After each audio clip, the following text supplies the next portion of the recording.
హిమాలయ రాష్ట్రాల్లో భారీగా మంచు కురుస్తోంది. ముఖ్యంగా హిమాచల్ ప్రదేశ్లో 24 గంటలుగా ఎడతెరిపి లేకుండా మంచు పడుతోంది. దీంతో జనజీవనం స్తంభించిపోయింది. రోడ్లపై మంచు పేరుకుపోవడంతో వాహనాల రాకపోకలు నిలిచిపోయాయి. కాంగ్రా, చంబా, లాహౌల్ స్పితిలో భారీ నుంచి అతి భారీ హిమపాతం కురుస్తోంది. అలాగే కులు, కాంగ్రా, మండి జిల్లాల్లో భారీ వర్షాలు పడుతున్నాయి. మరో 24 గంటలు మంచు కురిసే అవకాశం ఉందని తెలిపింది వాతావరణ శాఖ. మార్చి 5వ తేదీ నాటికి సాధారణ పరిస్థితులు నెలకొంటాయంది ఐఎండీ.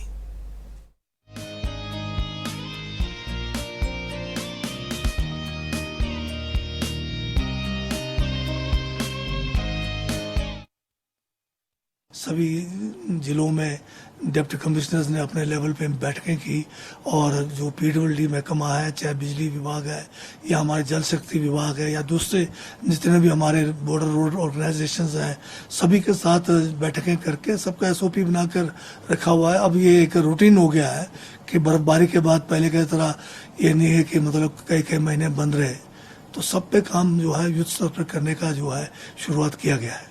अभी तो मूल्यांकन होगा क्योंकि अभी तो बहुत सारे जगह जाना भी संभव नहीं है, पर आज क्योंकि अभी आपके नेटवर्किंग ठीक चला है तो उसी से हमें अभी जो है प्रिलिमिनरी रिपोर्ट्स है, तो असली इसका मूल्यांकन तो अभी एक आध दिन और लगेगा कि कितना नुकसान कहाँ पर जान माल का हुआ है, सब आएगा। अब पर्यटक अभी जो है कोई जैसे डेस्टिनेशंस पर गए हैं तो उनको वहीं रुकने को कहा है जब तक वहाँ से आगे वापस आने के जो रास्ते नहीं खुलते हैं। तो कोई ऐसे नहीं है कि कोई रास्ते में फंसे हुए हैं या कोई ऐसे जगह पे है जहां उनको कोई किसी किस्म की कठिनाई है, इस किस्म की अभी तक कोई हमारे पास। ఉత్తరాఖండ్లోని చమోలి జిల్లాలో సంభవించిన హిమపాతం ఘటన విషాదం చోటు చేసుకుంది. మంచు చర్యల కింద చిక్కుకున్న కార్మికుల్లో 4 మరణించారు. హాస్పిటల్లో చికిత్స పొందుతూ మృతి చెందినట్లు అధికారులు తెలిపారు.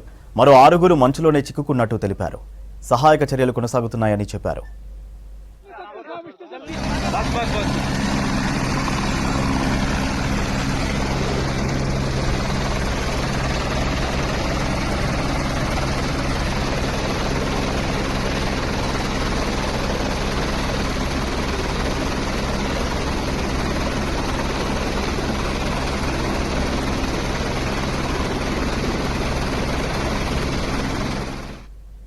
బద్రీనాథ్ సమీపంలోని మనాలో రోడ్డు పనులు చేస్తుండగా ఒక్కసారిగా మంచు చర్యలు విరిగిపడ్డాయి.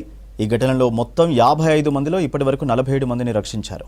మరోవైపు రెస్క్యూ ఏర్పాట్లను పరిశీలించారు సీఎం పుష్కర్ సింగ్ ధామీ. హిమపాతం సంభవించిన ప్రాంతంలో ఏరియల్ సర్వే చేశారు. తర్వాత జోషిమత్ హాస్పిటల్లో చికిత్స పొందుతున్న కార్మికులను పరామర్శించారు. తర్వాత ఆర్మీ సిబ్బంది అధికారులను కలిసి రెస్క్యూ ఆపరేషన్ గురించి ఆరా తీశారు సీఎం ధామీ.